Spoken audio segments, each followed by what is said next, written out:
Jaunimo reikalų departamentas prie Socialinės apsaugos ir darbo ministerijos šių metų gruodžio 14-15 dienomis organizavo seminarą savivaldybių jaunimo reikalų koordinatoriams.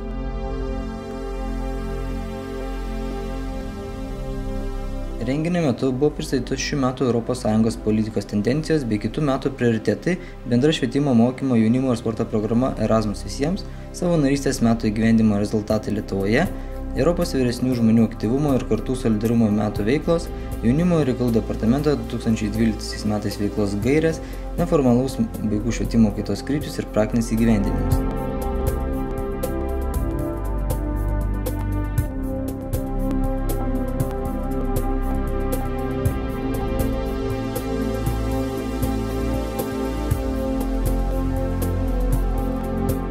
Seminaro dalyviai turėjo galimybę dirbti ir darbo grupėse.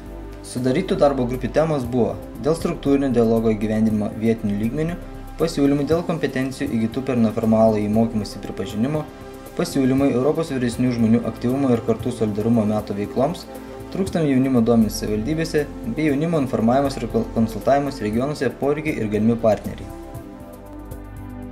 Aktyviai diskutuota struktūrinio dialogo įgyvendinimas savivaldybėse, kompetencijų įgytų per neformalųjį mokymąsi, Europos vyresnių žmonių aktyvumo ir kartų solidarumo metų trūkstamų duomenų savivaldybėse bei jaunimo informavimo ir konsultavimo regionuose temomis.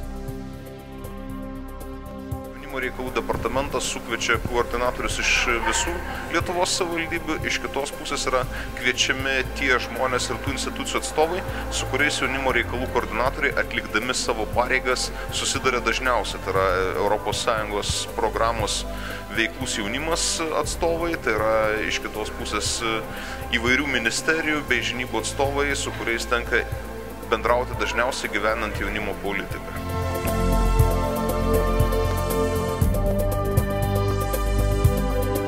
Šio renginio svarba jaunimo reikalų koordinatorių seminaro, tokio renginio, kuris apžvelgia visus metus ir kas yra padaryta per metus jaunimo politiko ir kas yra planuojama kitais metais, yra labai svarbus, nes jaunimo koordinatoriai yra tie žmonės, kurie vietoje, savivaldybėse, regionuose, mažose miesteliuose ir kaimuose yra tie žmonės, kurie tiesiogiai prieina prie jaunimo, tiesiogiai dirba su jaunimu.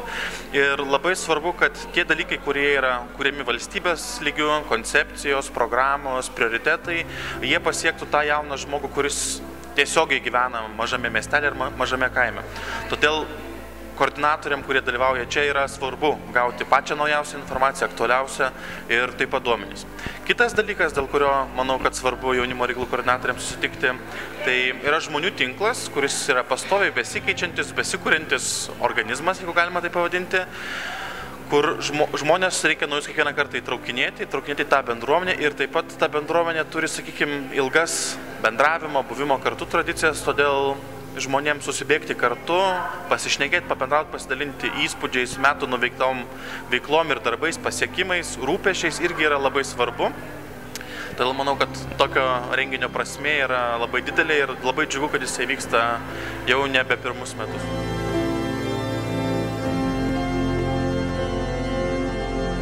Jaunimo reikalų koordinatorė dirba jau 7 metus ir tikrai džiugu, kad kiekvienais metais mes, jaunimo reikalų koordinatoriai dirbantys savivaldybėse, turim galimybę susitikti metų gale, aptarti tai, kas yra įvykę, pakalbėti apie planus, apie įvykius, kurie galėtų ir tikrai bus, kurie įvyks sekančiais metais, padiskutuoti, pasitarti. Labai džiugu, kad kiekvienais metais vis daugėja iš skirtingų institucijų pranešėjai, vis daugėja institucijų, kurių pranešėjai skaito pranešimus jaunimo reikalų koordinatoriams.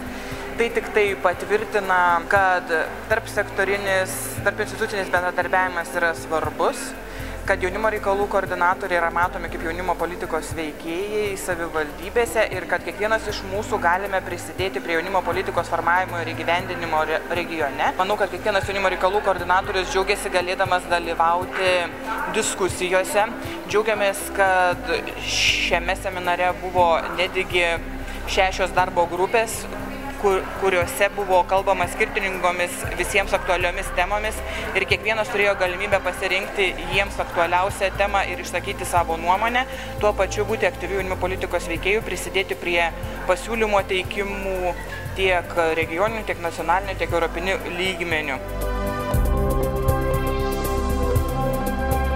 Jaunimo reikalų koordinatoriai turėjo galimybę seminaro metu pamatyti fotografijų parodą Savanorystė Bolivijoje, kurią surengė Bolivijoje savanoriavusi departamento darbuotojai.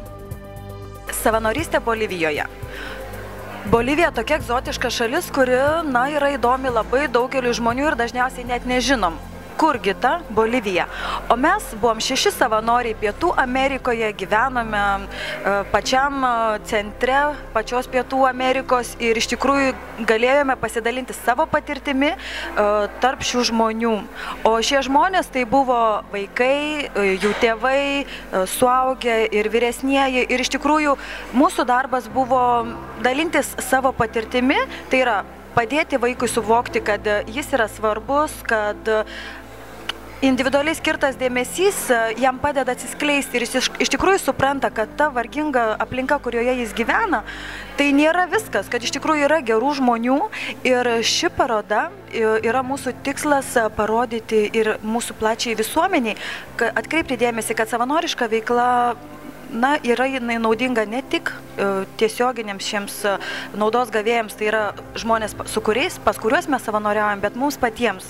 Nes mes galime atsiskleisti, galime tobulėti ir iš tikrųjų tie 2 metai praleisti Bolivijoje, aš manau, mane subrandino kaip asmenybę ir dabar drąsiai galiu sakyti kiekvienam, kas domisi savanoriška veikla ir sakyti, kad drąsiai į priekį, tai savanorystė tikrai yra užkrečiama ir šią parodą mes tiesiog siekiam supažindinti žmonės, kokios yra galimybės.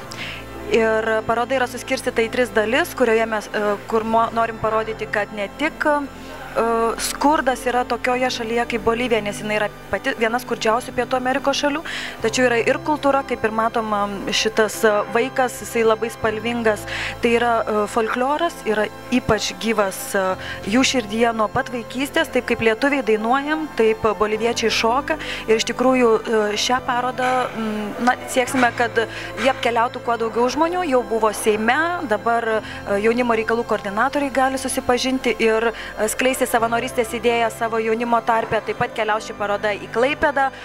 Vilniuje darysime su pristatymu. Tikėkime, pasieks ši informacija ir jūs.